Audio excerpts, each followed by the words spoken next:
देखो बाबू, कभी भी ध्यान रखे है ना कि अगर मान लीजिए कि कोई भी सेंटेंस अगर आइदर से शुरू होगा, मेरे बच्चे ध्यान रखिएगा, अगर कोई भी सेंटेंस आइदर से शुरू होगा, किसी से आइदर, और ये कंजंक्शन का रूल है कि आइदर डॉट डॉट और उसके बाद लगाते हैं और नाइदर लिखने के बाद लगाते हैं हम नॉर।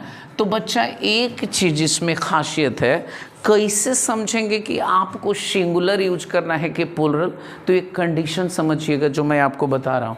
वो क्या कंडीशन है, ठीक है? कंडीशन ये है कि अगर हम लिखें आइदर यू, अब यहाँ पे देख लीजिए, तो आपको याद है कि हम लोग अगर मान लीजिए कि इस तरीके से लिख रहे हैं तो कभी कभी सेकेंड पर्सन उसके बाद थर्ड पर्सन भी लिखते हैं ना।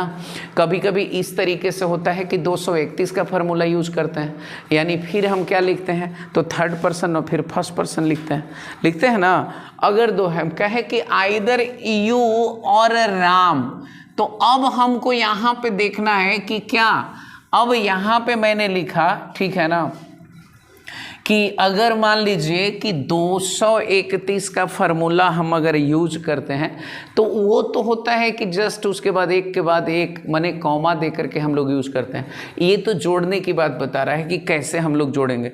तो अब बताइए कि जैसे मैंने लिखा कि नाइदर नॉर, तो अब यहाँ पे नाइदर लिख दिए और यहाँ पे लिख दिए नीतीश, नाइदर नीतीश, और उसके बाद मैंने लिखा आई। अब हम आपसे पूछ रहे हैं कि किसके अनुसार वर्ब हम यूज करें, क्या मैं यू के अनुसार यूज करूं या नीतीश के अनुसार यूज करूं, पहले मेरे को बताइए, या फिर मैं यूज करूं राम के अनुसार या फिर यूज करूं आई के अनुसार। और जब यूज करने की बात ही हो रही है तो फिर हमें एक चीज़ और समझना चाहिए या एक चीज़ और सीखना चाहिए। क्या सीखना चाहिए कि भाई अगर मान लीजिए आइदर और से जुड़ा हुआ दो हमारा सब्जेक्ट रहेगा, नाइदर नॉर से जुड़ा हुआ दो हमारा सब्जेक्ट रहेगा, तो फिर उस सेंटेंस में वर्ब का यूज कैसे करेंगे। तो बस एक सा फंडा है कि और के बाद जो आएगा, ठीक है ना, उसके अनुसार, और नॉर के बाद आएगा उसके अनुसार। यानी आइदर के बाद आएगा उसके अनुसार नहीं, नाइदर के बाद आएगा उसके अनुसार नहीं। तो अब अगर आई लिखे हैं तो एकदम सिंपल सा फंडा है कि आई के साथ एम लिख सकते हैं, वाज लिख सकते हैं, ठीक है। और अगर आई के अनुसार चलेंगे तो हम हैव भी लिख सकते हैं, क्योंकि जो आई लेगा एक्सेप्शन है ना, तो आई अगर एक्सेप्शन है तो आई अपने साथ क्या लेता है, हैव लेता है। तो बाबू कहने का मतलब है अगर हम यूज करना चाहें तो हम सेल का भी प्रयोग कर सकते हैं, क्योंकि आई के साथ सेल का यूज होता है। और इसमें अगर हम करें तो क्या यूज कर सकते हैं, ईज भी कर सकते हैं, वाज भी कर सकते हैं, हैज भी कर सकते हैं, और अगर हम चाहें तो विल का भी प्रयोग कर सकते हैं, ठीक है। तो बच्चा हम अब बताना चाह रहे हैं, कह रहे कि या तो आप या तो राम, मतलब राम या आप दोनों में से कोई एक, समझ रहे हैं क्या भाई। तो हम कह रहे हैं कि is going on tour, tour पर जा रहे हैं। टूर का मतलब समझते हैं ना, सैर सपाटे पर जा रहे हैं। नाइदर नीतीश नॉर आई, और उसके बाद लिख सकते हैं एम और GUILTY, ग्यूल्टी। मेरी बात को फिर से समझने की कोशिश कीजिएगा बच्चा। अगर मान लीजिए कि यहाँ पे लिखे आइदर, ठीक है, और आइदर के बाद हमने लिखा आइदर लिख दिया और यहाँ पे लिखा आइदर यू, ठीक है ना, यानी या तो आप लोग, और हम प्लूरल के सेंस में अगर लिखेंगे और यहाँ पे लिखेंगे दे, तो बताइए इसके अनुसार यूज करें कि इसके अनुसार यूज करें, दे के अनुसार यूज करेंगे, यानी जो और के बाद आएगा। और अगर यहाँ पे नॉर हम दे देते और यहाँ पे ही रहता और यहाँ पे यू रहता मान लीजिए, और यहाँ पे नाइदर रहता, तो ज़रा सा हमको बताइए क्या इसके अनुसार यूज करेंगे कि इसके अनुसार यूज करेंगे। सही से बताइए किसके अनुसार यूज करेंगे, बोलिए किसके अनुसार यूज करेंगे। यानी हम हमेशा, तो अब एक दिमाग में बैठ गया, ये दिमाग में बैठा कि नहीं, कि बाबू कभी भी दिमाग में बना लीजिए आइदर और से जुड़ा हुआ हमारा अगर सब्जेक्ट हो तो और के जो बगल वाला होगा उसी के अनुसार वर्ब का प्रयोग करेंगे। अगर वो सिंगुलर होगा तो सिंगुलर वर्ब डालेंगे, प्लूरल होगा तो प्लूरल वर्ब डालेंगे और उसी के अंतर्गत डालने की कोशिश करेंगे। मेरी बात समझ रहे हैं ना। अब उसके बाद मैंने यहाँ पे क्या बोला कि चाहे वो आइदर और हो और चाहे आपका नइदर नॉर हो। तो बच्चा एक बात बताइए कि अगर कहीं भी ये रूल आ जाएगा तो क्या आप इसके अनुसार सिंगुलर सब्जेक्ट होगा तो सिंगुलर वर्ब और प्लूरल सब्जेक्ट होगा तो प्लूरल वर्ब। इस समझने में आपको कहीं कोई दिक्कत बताइएगा, बोलो शैलेश कोई दिक्कत? आइदर यू और राम तो ईज लगाएंगे, वाज लगाएंगे, हैज लगाएंगे, विल लगाएंगे। और अगर मैं लिख रहा हूँ neither Nitish nor I, am लगाएंगे, वाज लगाएंगे, हैव लगाएंगे, सेल लगाएंगे। क्यों? क्योंकि हमें हमेशा और के बाद वाला जो होता है सब्जेक्ट उसी के अनुसार यूज करना पड़ता है। नॉर के बाद वाला जो होता है सब्जेक्ट उसी के अनुसार यूज।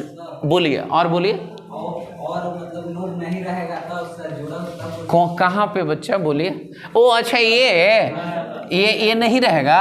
हाँ तो ये तो हटाइएगा ना, ऐसे कैसे होगा? आइदर यू और राम नहीं होगा ना, आइदर फिर दो ही के लिए नहीं यूज करेंगे तो यहाँ पे सिंगुलर का ना प्रयोग करेंगे। आइदर बॉय ये हम लोग पढ़ चुके हैं। आइदर नीतीश लिखेंगे तो गलत होगा, ये कई चीज बता रहे हैं। आपको लिखना होगा आइदर गर्ल, मतलब दो में से कोई एक लड़की नहीं और ये दो में से कोई एक लड़की। आप हम समझ रहे हैं क्या बोलना चाह रहे हैं? हाँ सुन लीजिए, ये कभी भी नाइदर अकेले रहेगा बाबू, याद रखिएगा। और आइदर अकेले रहेगा तो इसके साथ हम सिंगुलर काउंटेबल नाउन का ही यूज करते हैं और इसके साथ भी सिंगुलर काउंटेबल नाउन। और इसके बाद जो वर्ब आएगा वो क्या आएगा? सिंगुलर। और इस पर हम लोग चर्चा कर चुके हैं, ये पढ़ चुके हैं क्या? अब है इसको पढ़े हैं ना हम लोग कि आइदर ई क्या हो गया ना कि किसी के बदले में आप यूज कर रहे हैं ना, तो यहाँ पे बदले में नहीं है, ये एडजेक्टिव का प्रयोग किए क्योंकि यहाँ पे आप नाउन दिए और नाउन के बगल में क्या है? एडजेक्टिव है।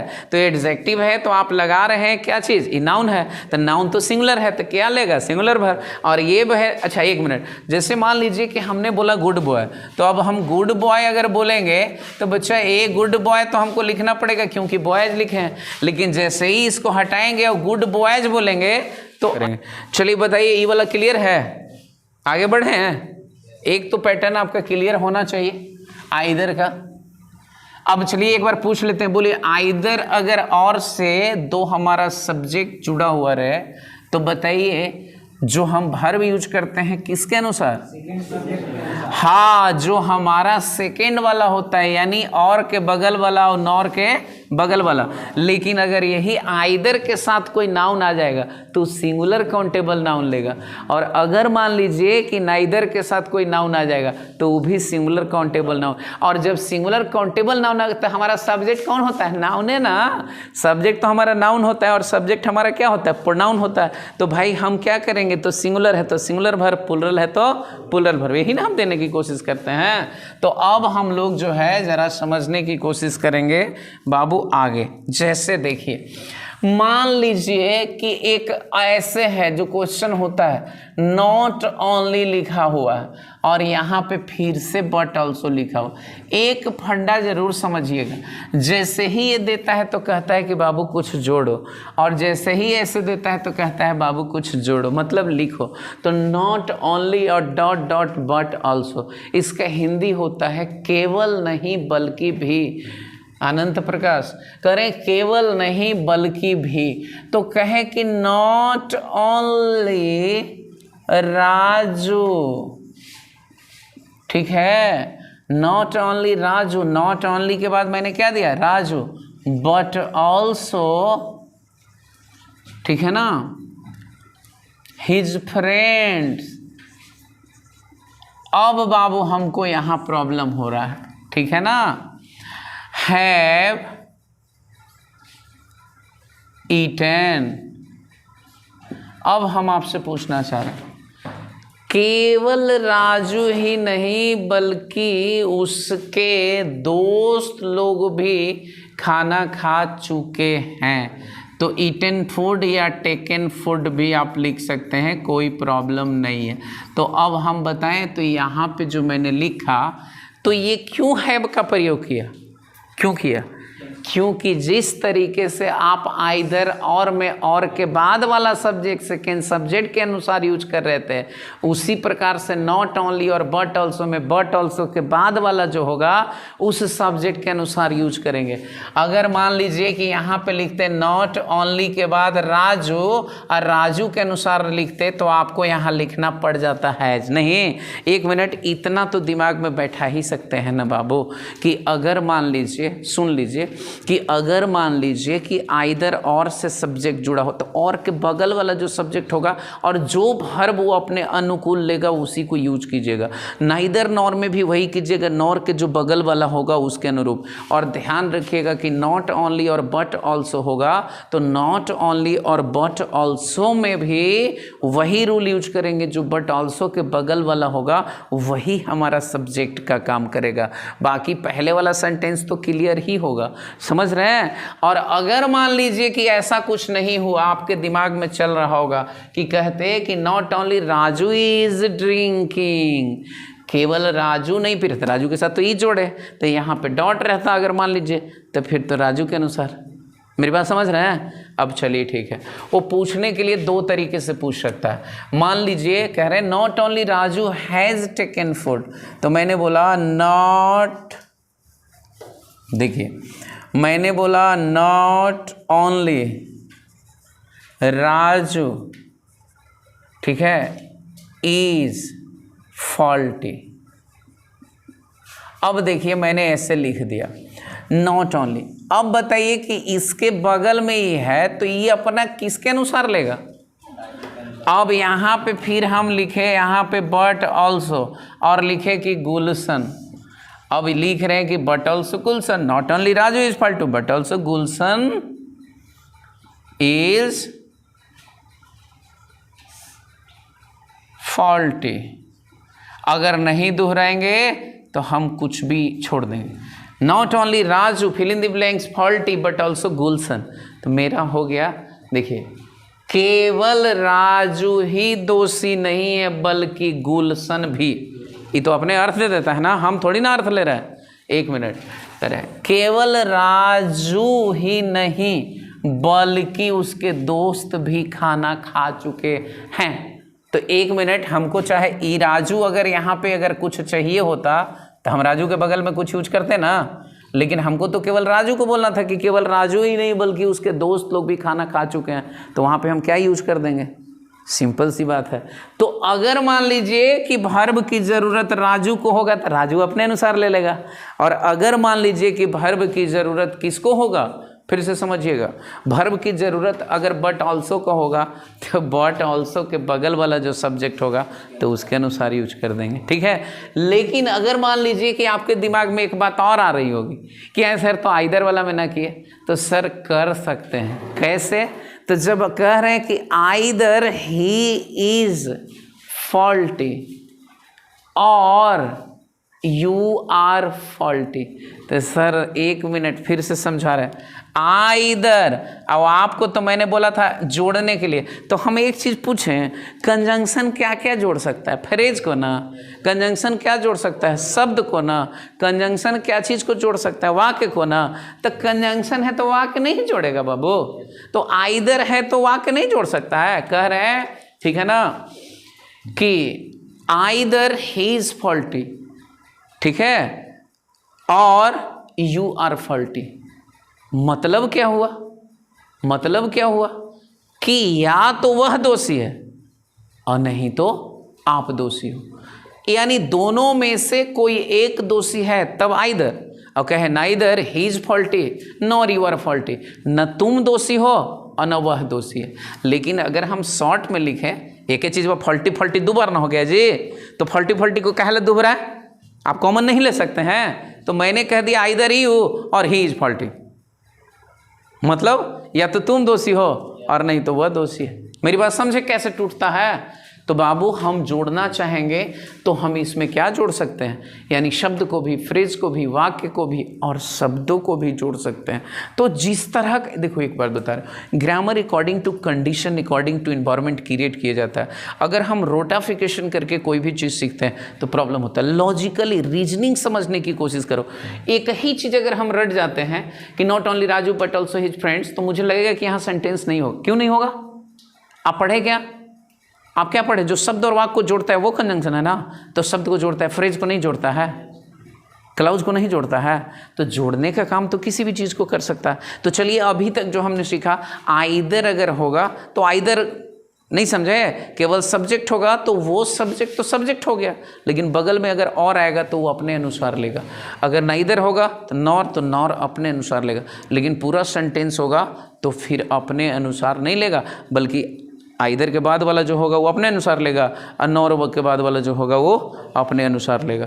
क्लियर ना? ये तीनों में एक ही फंडा यूज करना है, आइदर और वाला में भी और नाइदर नॉर वाला में भी, और साथ में नॉट ओनली बट ऑल्सो। बोलो क्या हिंदी होता है? केवल नहीं बल्कि भी, केवल नहीं बल्कि भी, और वो होता है दोनों में से कोई एक, और नहीं तो दोनों में से कोई नहीं। याद रहेगा बाबू?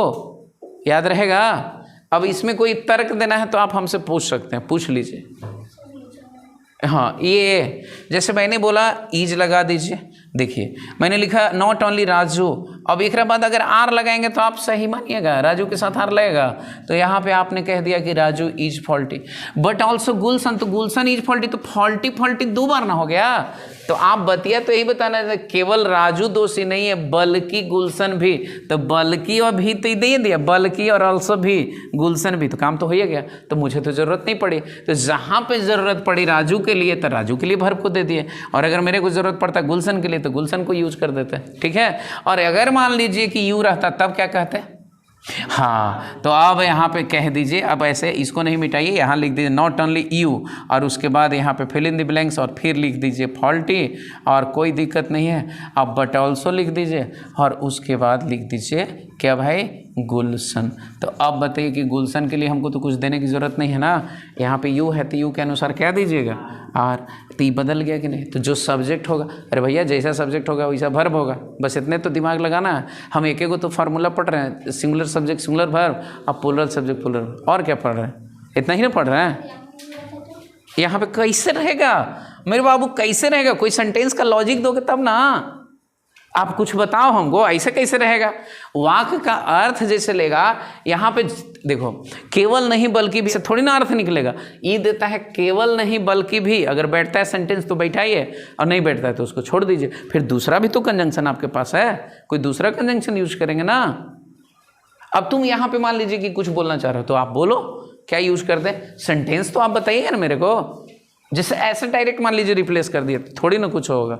आप यहाँ पे कुछ बोलिए, मैंने बोला not only you are faulty, केवल आप ही दोषी नहीं है बल्कि गुलशन भी, तो मेरा अर्थ यही हो गया, बल्कि होता है, भी होता है, गुलशन होता है, तो बल्कि भी। तो हम क्यों इसमें वर्ब लगाए? वर्ब की ज़रूरत है। हाँ, लेकिन ये कहते हैं कि केवल तुम छपरा नहीं जा रहे हो, ठीक है, केवल तुम छपरा नहीं जा रहे हो बल्कि गुलशन भी छपरा जा रहा है, फिर तो गुलशन छपरे जा रहा है, फिर तो वही बात लिखे, तो फिर छपरा छपरा दो बार लिखे तो कपड़ा बदलेगा। अगर रीजनिंग और लॉजिक लगा करके लिखेंगे तभी तो जा करके सही होगा, रूल्स ना है। अब चलिए आगे बढ़ें। देखो बाबू, कभी भी अगर मान लीजिए कि यहाँ पे रिलेटिव प्रोनाउन की बात आएगी, द लिखल रहेगा बॉय, और यहाँ पे रहेगा द पेन, और उसके बाद रहेगा विच, तो देखो आप रिलेटिव प्रोनाउन में पहले समझ लो कि होता क्या। तो बच्चा रिलेटिव प्रोनाउन में 3 गो आता है, एगो हु, एगो विच और एगो दैट आता है ना। रिलेटिव प्रोनाउन में एक हु आता है, विच आता है और दैट आता है। तो ध्यान रखिएगा कि हु का प्रयोग जो होता है किसके लिए होता है? तो हु का जो प्रयोग होता है वो होता है सजीव वस्तु के लिए, और अगर विच का प्रयोग जो होता है निर्जीव के लिए, और दैट का प्रयोग जो होता है वो दोनों के लिए। याद रहेगा? फिर से देखो, अब रिलेटिव प्रोनाउन की बात आ गई, तो रिलेटिव प्रोनाउन थोड़ा सा हम आपको पहले रिकैप दे रहे हैं कि बाबू रिलेटिव प्रोनाउन क्या है। तो बाबू रिलेटिव प्रोनाउन का मतलब प्रोनाउन है और वो रिलेट करने का काम करता है, और और वो कंजंक्शन का काम करता है। रिलेटिव प्रोनाउन बराबर कंजंक्शन कहते हैं। यानी 3 ऐसे शब्द आपके पास हैं, ऐसे हुज भी कह सकते हैं, ठीक है ना। जो देखो WH का जो वर्ड जॉ से हिंदी शुरू करे वो रिलेटिव प्रोनाउन है। एकदम ट्रिक बता रहे हैं, सुन लो। जो भी WH फैमिली का वर्ड हिंदी में जॉ से शुरू हो, कहाँ नहीं बल्कि जहाँ, तो वो जानते हो कंजंक्शन का काम करेगा। और कंजंक्शन क्या चीज़ का काम करता है? रिलेटिव प्रोनाउन का।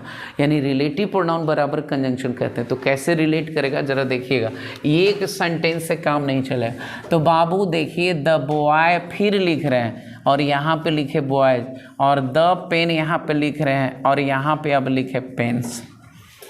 तो अगर यहाँ पे हम हु लिखते हैं और यहाँ पे विच लिखते हैं और यहाँ पे हु लिखते हैं और यहाँ पे विच लिखते हैं, तो अब हमको भरना है कि कहाँ सिंगुलर सब्जेक्ट और कहाँ प्लूरल सब्जेक्ट, और कहाँ प्लूरल वर्ब कहाँ सिंगुलर वर्ब। मेरी बात को समझिएगा, क्योंकि देखो सब कुछ एकदम जो है ना तार्किक है। देख मेरे भाई, जो रिलेटिव प्रोनाउन के पहले होता है ना वही हमारा सब्जेक्ट होता है।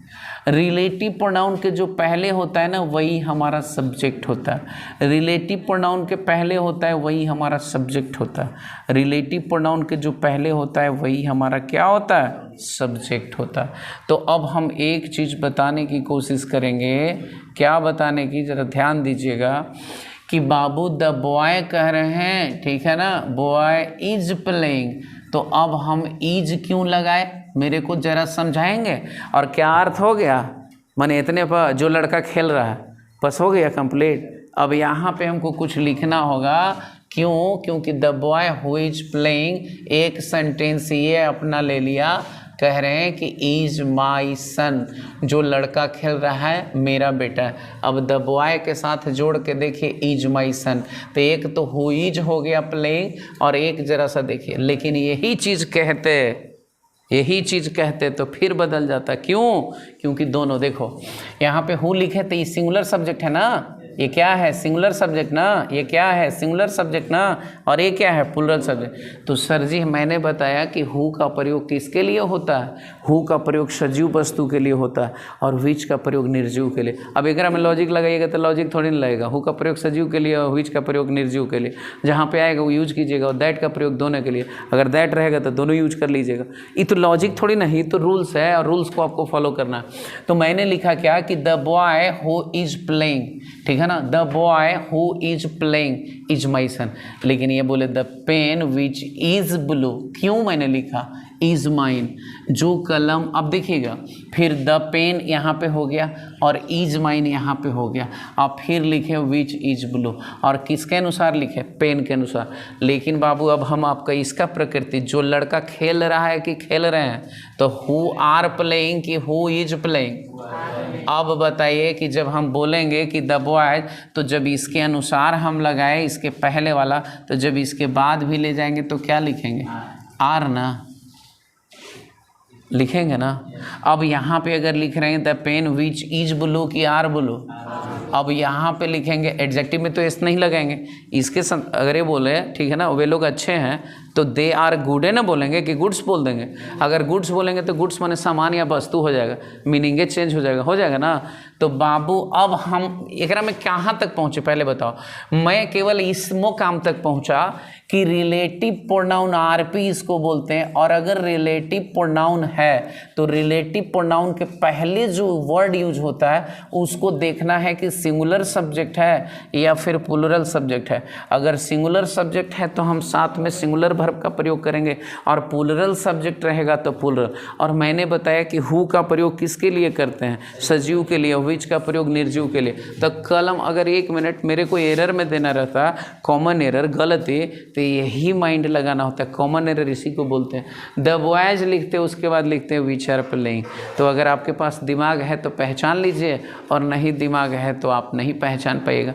मैं यहाँ पे लिखे the boy who is playing नहीं, बल्कि the boy who is playing, तो आप तुरंत पकड़ लीजिए और लड़का तो सजीव है और लगाया विच है। यही कॉमन एरर होता है जो कॉम्पिटिटिव क्लास में पढ़ा जाता है। जाता है, ठीक है, उसी को क्या बोलते हैं, कॉमन एरर। तो बाबू आपको समझना पड़ेगा the pen which are blue, क्या, अब उसके बाद हम यहाँ पे क्या लगाए, आर ना, और यहाँ पे क्या लगाए, यार ना। तो अब हम देखेंगे कि ठीक है ना, आर अब कहेंगे कि माइन, वे सब मेरे हैं। और अगर आप कॉमा से यूज कर देते हो, देखिए एक चीज़ ध्यान रखिएगा, तो आपके अपने सेंटेंस के अनुसार अकॉर्डिंग टू इन्वायरमेंट देखना पड़ेगा कि सिंगुलर सब्जेक्ट है कि प्लूरल सब्जेक्ट है। तो चलो अब हम इसको फॉर्मेट हटा दे रहे हैं और तुमको समझा रहे हैं खाली एक फॉर्मेट। चलो मैंने लिखा है बॉय, नहीं मैंने लिखा है एक गर्ल, और मैंने यहाँ पे लिखा गर्ल्स, और उसके बाद मैंने लिखा हो। चलो अब बताओ कि ये सब्जेक्ट जो है हमारा सिंगुलर है या सब्जेक्ट जो है हमारा प्लूरल क्या है, बताइए। अब मैं इसके बाद क्या लिख सकता हूँ, इसके बाद क्या लिख सकता हूँ, बस इतने फंडा क्लियर करना। और यही सेम प्रोसेस मैं विच में लगाऊंगा, विच में, यही सेम प्रोसेस मैं विच में लगाऊंगा। तो यहाँ पे विच हो गया, ठीक है, और विच विच, ठीक है। तो यहाँ पे मैंने क्या लगाया, विच, और यहाँ पे विच के पहले क्या लगा दिए, तो यहाँ पे मैंने लगा दिया ए, ठीक है ना, कार, और यहाँ पे लगा दिए कार्स। अब ज़रा मेरे को बताइए किसके पहले कहाँ पे क्या लगाइएगा, कहाँ सिंगुलर वर्ब कहाँ प्लूरल वर्ब, मेरे को बताइए। आए क्यों लगाए आप, मेरे को नहीं पता चला, क्योंकि ई क्या है, रिलेटिव प्रोनाउन है, और रिलेटिव प्रोनाउन के पहले वाला जो होता है वो क्या होता है, सब्जेक्ट होता है। और अगर ये सिंगुलर है तो क्या लेगा, सिंगुलर वर्ब। और अगर मान लीजिए कि रिलेटिव प्रोनाउन है और इसके पहले क्या है, प्लूरल है, तो ये क्या लेगा, प्लूरल वर्ब। रिलेटिव प्रोनाउन है, सिंगुलर है, क्या लेगा, सिंगुलर वर्ब। और ये रिलेटिव प्रोनाउन है, प्लूरल है, तो क्या लेगा, प्लूरल। यही फंडन रिलेटिव प्रोनाउन का हमको सीखना है। बाकी तो भैया हम, एक मिनट, मैं एक चीज़ केवल समझा रहा हूँ कि हम जो बेस पढ़ रहे हैं भैया, सिंगुलर सब्जेक्ट और सिंगुलर वर्ब और प्लूरल सब्जेक्ट प्लूरल वर्ब। अगर तुम बारीकी से समझ के देखो तो मैंने पूरी तरह से समझाने की कोशिश किया है कि आइदर और, मतलब और के बाद जो रहेगा उसके अनुसार। लेकिन जब सब्जेक्ट के रूप में रहेगा सेंटेंस और सेंटेंस के रूप में रहेगा सब्जेक्ट, तो यानी सब्जेक्ट के अनुसार ही नहीं यूज करेंगे, क्योंकि दोनों तो छट गया। अगर मान लीजिए कि उसके अनुसार वो और उसके अनुसार, मतलब और के बाद वाला जो सेंटेंस है अपने अनुसार लेगा और उसके पहले वाला जो सेंटेंस है अपने अनुसार लेगा। लेकिन केवल दो शब्द होगा तब क्या करेंगे, शब्द होगा तो एगो तो शब्द को शब्द छोड़ दिए, वो तो काम क्लियर हो गया। लेकिन फिर और के बाद या नॉर के बाद या बट ऑल्सो के बाद जो आएगा उसी के अनुसार यूज करेंगे। लेकिन अगर सेंटेंस का प्रकृति बदलता है, सेंटेंस में आ जाता है, ठीक है, यानी बट ऑल्सो के पहले कोई सेंटेंस रहता है तो जो सेंटेंस रहेगा उसके अनुसार हम लोग यूज करेंगे। माने भाई ही है तो इज लगाएंगे, ही है तो वाज लगाएंगे, ही है तो हैज लगाएंगे। केवल आप ही के पास ज्ञान नहीं है, बल्कि इन लोगों के पास भी ज्ञान है, बदल गया नेचर। देखो केवल आप ही के पास ज्ञान नहीं है, not only you have knowledge but also they have knowledge. तो दे के अनुसार भी हैव लगा दिए, परफेक्ट टेंस है। हैव मीन्स खाना भी होता है, मैंने वो जो हैव दे रहे हैं ना वो टेक होता है। जैसे मैं खाना खा चुका था, ये ट्रांसलेशन सही है, आई हैव हैड और उसके बाद फूड, और ये हैड का मतलब टेकन होता है, हैड का मतलब ईटन होता है। और ये वर्ब का तीसरा रूप सब्जेक्ट हो गया, हैव या हैज हो गया, और उसके बाद भी थ्री, ये एक्सुलरी वर्ब हो गया और ये मेन वर्ब हो गया। प्रकृति है सेंटेंस का। और हैव का हिंदी होता है चलाना। आप लोग फॉर्मेट से चेंज हो जाते हो मेरे भाई, मुश्किल है। हैव मीन्स चलाना। देखो आई एम हैविंग कोचिंग, मैं कोचिंग चला रहा हूँ, चलाना भी होता है। देखो और खाना भी होता है, आई एम हैविंग फूड, मैं खा रहा हूँ। एडवांस क्या चीज़ का, हैव हैड, तो बिल्कुल वर्ब का तीसरा रूप होगा। ये वर्ब है, रखना के सेंस में भी होता है। हैव मीन्स रखना, हैव मीन्स खाना, हैव मीन्स चलाना। एगो दूगो तो मीनिंग नहीं है। जैसे आई एम हैविंग कोचिंग का मतलब मैं कोचिंग चला रहा हूँ, कोचिंग को खा नहीं रहा हूँ। और ये कह रहा है कि आई एम हैविंग फूड मतलब भोजन को चला नहीं रहा हूँ बल्कि भोजन को खा रहा हूँ। और यहाँ पे हैव हैड लिखे तो ईटन और टेकन हो गया, मतलब मैंने भोजन को किया था, दैट मीन्स मैं भोजन कर चुका था। तो ये एडवांस फॉर्म होता है। मतलब आपके लिए मैं बता रहा हूँ, हमने तीनों क्लियर कर दिया है कि हैव मीन्स चलाना भी होता है, हैव मीन्स रखना भी होता है, हैव मीन्स खाना भी होता है, सब होता है। आई एम हैविंग टी, मैं चाय पी रहा हूँ, जबकि टेक मीन्स पीना होता है। तो टेक मीन्स लेना भी तो होता है, तो आप पीना करने देखे हो, ड्रिंक मीन्स पीना होता है। तो आई एम ड्रिंकिंग टी थोड़ी ना गलत है, एडवांस बुक में लिखा हुआ मैं चाय पीता हूँ, आई ड्रिंक टी, सही। हु के पहले आएगा वही सब्जेक्ट ना भैया। कितना बताए कि आइदर और है, तो आइदर और में जा रहा है तो बीच में गैप है, तो अगर सेंटेंस लेगा तो सेंटेंस लेगा तो अकेले लेगा, खाली सब्जेक्ट, वर्ब नहीं होगा। सेंटेंस का प्रकृति क्या है, उसके साथ वर्ब भी ना। बोलिए गलत बोल रहे हैं? तो ये चीज़ है। तो चलिए ठीक है, मतलब आगे बढ़ते हैं। देखिए कभी भी देखिए ध्यान दीजिएगा, द रहेगा और ये बाबू एडजेक्टिव आ जाएगा, तो द प्लस एडजेक्टिव को क्या माना गया है, प्लूरल नाउन। शायद ये नियम का बता दिए हैं, नहीं बताए थे। चलिए ठीक है, हमको लग रहा है कि बताए थे। क्यों? क्योंकि मैंने लिखा कि द और गुड मतलब अच्छे लोग। ये मैंने बताया था कि द डीफ, ठीक है, बहरे लोग, ठीक है, ऐसा मैंने बताया था। तो ये जानते हो, तुमको देखने में लग रहा है कि प्लूरल है, बोलिए सही से बोलिए, देखने में लग रहा है, लेकिन इसका हिंदी होता है जानते हैं क्या, यानी द गुड का मतलब अच्छे लोग। तो अब बताइए कि अच्छे लोग हुआ तो लोग तो अपने अपने प्लूरल होता है, और अगर बोल रहे हैं कि द डीप माने बहरे लोग, तो लोग तो अपने अपने प्लूरल होता है, इसलिए ये जो होता है क्या होता है, प्लूरल नाउन। तो बच्चा जब प्लूरल नाउन होगा तो अपने साल क्या लेगा, यानी प्लूरल नाउन होगा तो ये प्लूरल सब्जेक्ट हो गया ना बाबू। अब प्लूरल सब्जेक्ट हो गया तो ये क्या हो गया, प्लूरल वर्ब हो गया। देखो इसलिए अंग्रेजी आपको स्ट्रॉन्ग करना होगा। बहरे लोग बाबू इसके साथ क्या लगा दीजिएगा। अब देखो जिसको नहीं पता है, अगर मान लीजिए यहाँ पे बोल रहे हैं कि द, ठीक है, और कह दिए कि द डीफ, अब इज गोइंग कि आर गोइंग। अब अगर मान लीजिए यहाँ पे हैव लगाए और हैज, तो कह रहे हैं बहरे लोग के पास एक कान का मशीन है, तो वहाँ इज लगा देना। तो वही ना था कि मैंने जो लड़का है उसके पास एक काला कार है, तो जब रखने का सेंस होता है तब पोजीशन ना होता है जी। अब पोजीशन कौन बताता है ना, अवस्था बताने का काम is am are was were करता है। स्टेट ऑफ बीइंग, एक्शन कितने प्रकार का, 3। स्टेट ऑफ बीइंग होता है ना बाबू, जैसे मैं एक डॉक्टर हूँ, अगर में कोई काम हुआ, अवस्था बताया आई एम ए डॉक्टर, नहीं बताया, लेकिन बोल दिए कि मेरे पास से कार है तो रखने का काम हुआ, कार रखते हैं तब ना मेरे पास से कार है, लेकिन यही बोल रहे मैं कार चला रहा हूँ, तो एक्शन ना हो गया। तो state of being, state of position और स्टेट ऑफ एक्शन। समझ रहे बात को हम क्या बोल रहे हैं। तो यहाँ पे बबू ध्यान रखिएगा, ये आपको समझाया हुआ, मैं छोड़ दे रहा हूँ, अगला वाला रूल मैं पढ़ा रहा हूँ, ठीक है, कोई दिक्कत।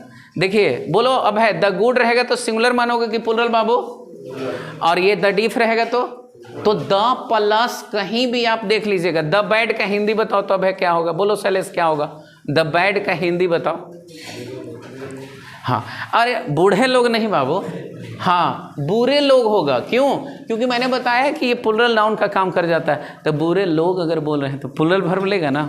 चलो, नथिंग एक ऐसा वर्ड है, नथिंग, और ये देख लीजिए नथिंग, दो को हम नथिंग लिखे बाबू। तो एक जो नथिंग है, ध्यान देना, नथिंग बट और नथिंग बट, तो जानते हैं इसके पास एक प्रकृति है, हम नहीं बोल रहे हैं, क्वेश्चन जो होता है हिमांशु समझना कि नथिंग बट के पास प्रकृति है। देवा सिंगुलर सब्जेक्ट तो यूज करबो सिंगुलर वर्ब, कही थे कि देवा प्लूरल सब्जेक्ट तो यूज करबो प्लूरल वर्ब। सर हम नहीं कह रहे हैं, नथिंग बट के पास प्रकृति है, कह रहे ना केवल पेड़ दिखाई देता है। तो अब यहाँ पे अगर हम बोल रहे हैं ट्रीज, कह रहे देखे ना खाली पानी है, पानी दिखाई देता है, तो सिंगुलर सब्जेक्ट ना अनकाउंटेबल नाउन होता है। तो हम यहाँ पे देखो एक प्रकृति अगर समझ गए, just you will imagine only one nature of the sentence, you will get to understand, there is no problem. And illogically that's will a legal question arise many times, but if you are not going to get the solution, illogical what is this, where that you will have to also ask the question illogical. In a physics, when this will not get to understand what happened this way, जैसे अब देखो मैंने बोला, ठीक है, बताइए कौन सा गति हुआ, तो वहां दिमाग लगाने की बात है। यहाँ पे देख लीजिए क्या है कि नथिंग बट सिंगुलर सब्जेक्ट, तो वही बता रहे हैं कि जैसे अब मान लीजिए कि यहाँ पे लॉजिक, चलो ठीक है कोई बात नहीं यार, क्या क्या बोल देते हैं। देखिए नथिंग, यहाँ पे देखिए नथिंग, ठीक है ना, नथिंग। अब यहाँ पे नथिंग के बाद हम लोग क्या यूज करेंगे, तो बट यूज करेंगे।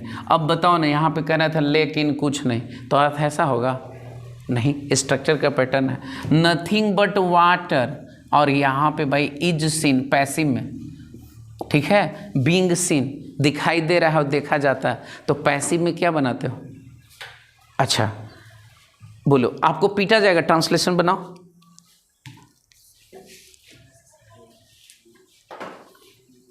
सर सेंटेंस का समझ नहीं है, मैं समझाने की कोशिश कर रहा हूं। आपको पीटा जाएगा, कोई ट्रांसलेशन था? टफ था? बहुत आसान था, लेकिन आप कह रहे हैं कि आपको पीटा जाएगा। अरे पैसिव में है, तो जब आपको पीटा जाएगा तो कोई ना कोई पीटेगा ना, तो बोलना था यू विल बी बीटन। कोई पीट देता, कहते कि ठीक है ना, आप गुलशन के द्वारा पीटे जाएंगे तो हो जाता है you will be beaten by Gulshan, लेकिन हम बोले पीटा जाएगा, लेकिन लड़के का, अरे हम कह रहे हैं पर जस्ट लॉजिकवा खाली समझने के लिए तो समझो प्रकृति सेंटेंस का क्या प्रकार। अगर प्रकृति समझ में आ गया तो फिर आप आगे निकल जाओगे। देखो हमने बोला ठीक है ना, आप पीटे जाओगे तो पीटे जाओ, अपने पीटा जाएगा जी। तो काम अगर मान लीजिए कि तुम्हारे द्वारा नहीं हो रहा है तो कौन सा सेंटेंस, तो कहला एक्टिव टू पैसिव बनल है, उसी के लिए ना बना हुआ है। अब देखो यहाँ पे क्या है, और एक खाली पेड़ दिखाई देता है, अब यहाँ पे नथिंग कर दिए, और नथिंग के बाद बट लिखे, और उसके बाद हमने जोड़ दिया ट्रीज। तो अब बोलो आर लगाएं कि क्या लगाएं? तो अब बताओ, इसमें रूल अगर हम पढ़ें कि बाबू नथिंग बट के बाद सिंगुलर या प्लुरल दोनों होता है, तो हम याद करके बैठल ना रहेंगे। लेकिन पता चल गया कि नथिंग बट के बाद सिंगुलर सब्जेक्ट होगा तो क्या लगाएंगे, और अगर प्लुरल सब्जेक्ट रहेगा तो कहीं आएगा तो दोनों को बना देंगे कि नहीं। अगर मान लीजिए कि हम यहाँ पे कुछ भी अगर ढंग से समझ लेते हैं कि हाँ भाई इसका मतलब क्या हुआ, तो आप आराम से यूज कर सकते हैं। देखो अगर मान लीजिए यहाँ पे लिख रहे हैं ए नंबर ऑफ, बाबू समझिएगा, ए नंबर ऑफ, देखो एक चीज़, हालांकि तुमको कभी लग सकता है कि सर ऐसे बोल रहे, नहीं बाबू, हम जो मार्केट घूमने के बाद पहले नहीं बोलते थे अब, और देखना कुछ दिन 6 महीने पढ़ाने के बाद मार्केट छोड़ देंगे, मतलब केवल अपना पढ़ाएंगे अच्छे से। तो क्यों? क्योंकि स्टूडेंट सेलेक्टेड होगा, दिमाग नहीं भूकेगा, कुछ नहीं है, मतलब पढ़ने का इंटरेस्ट रहेगा तब ना, तो जो आएगा पढ़ी वाला ना आएगा। तो यही चीज़, ए नंबर ऑफ और द नंबर ऑफ दोनों हम आपको सामने लगा दिए, ठीक है। और ये कह रहे हैं ना कि देखिएगा ये प्लुरल ले रहा है और ये भी प्लुरल ले रहा है, लेकिन प्रकृति आपको बता रहा है कि ये जब प्लुरल ले रहा है तो इसके बाद हम यूज जो करेंगे वो प्लुरल वर्ब यूज करेंगे। आप प्रकृति बता रहे हैं, यहाँ पे सिंगुलर वर्ब यूज करेंगे। कारण सर हमको समझा दीजिए, खाली आज हम समझ लें, बस समझा दीजिए। सर आप रट गए हैं, मैंने पढ़ाया है ये रूल को, लेकिन रटे हैं, लेकिन प्रकृति समझ है, ये क्या प्रकृति है जिसके कारण आपने ऐसा किया? आर्टिकल दी लगता है प्लुरल के लिए। यार अभी तू पढ़ रहा था कि द बॉय, अभी तू ही बताया कि द बॉय हु हैज, देखिए अभी लड़का बोला है कि the boy who has a black car, अब बोल रहा है प्लुरल, तो बॉय वहाँ प्लुरल था। इलॉजिकल, गलत बोल रहे हो। इलॉजिकल का मतलब गलत होता है, मैंने रॉन्ग नहीं कहा कि थोड़ा सा बढ़िया वर्ड यूज़ कर रहे हैं, इलॉजिकल। तो स्टेटस के अनुसार मेरे भाई देखो, ये इंडिफिनिट नंबर को बताता है। आर्टिकल पढ़े हो तो ए एन को इंडिफिनिट नंबर, तो इंडिफिनिट नंबर का मतलब ही होता है अनिश्चित, और द बताता है डिफिनिट। तो जैसे ही डिफिनिट नंबर को बताता है वैसे ही द नंबर सिंगुलर हो जाता है, और जैसे ही ए नंबर ऑफ इंडिफिनिट नंबर को बताता है संख्या बढ़ गई। तो अब यहाँ पे देख रहे हैं क्या हो गई, तो यहाँ पे मैंने लिखा ए नंबर ऑफ बॉयज, तो इसका हो गया इंडिफिनिट में, और ये जो है ना इसका मतलब संख्या इसको पता है। मैं नहीं बोल रहा हूँ, ये बता रहा है, लॉजिक कह रहा है, और इसी लॉजिक पर इस नियम को दिया गया। समझ रहे हो? एक मिनट फिर से, आर्टिकल पढ़े हो ना, तो आर्टिकल में बताओ दो प्रकार क्या पढ़े हो, एक पढ़े हो डिफिनिट और दूसरा इंडिफिनिट। तो बोलो द को क्या बोलते हो? डिफिनिट। तो डिफिनिट जब हो गया तो सिंपल सी बात है, तो ये कहा कि ये फ्रेज बनाता ज़रूर है द नंबर ऑफ, लेकिन डिफिनिट बनाता है, और ये बनाता ज़रूर है इंडिफिनिट। इंडिफिनिट हो गया तो प्लुरल हो गया, डिफिनिट हो गया तो सिंगुलर हो गया। तो अब बताओ इसको हम रटते, अब देखो अब यहाँ क्या करेंगे, अगर ये है प्लुरल तो यहाँ प्लुरल वर्ब दे दिए, और ये प्लुरल लेकिन इसके साथ सिंगुलर वर्ब दिए। क्यों? क्योंकि द जो है क्या है, डिफिनिट नंबर है। बोलो इतना समझ में आ गया?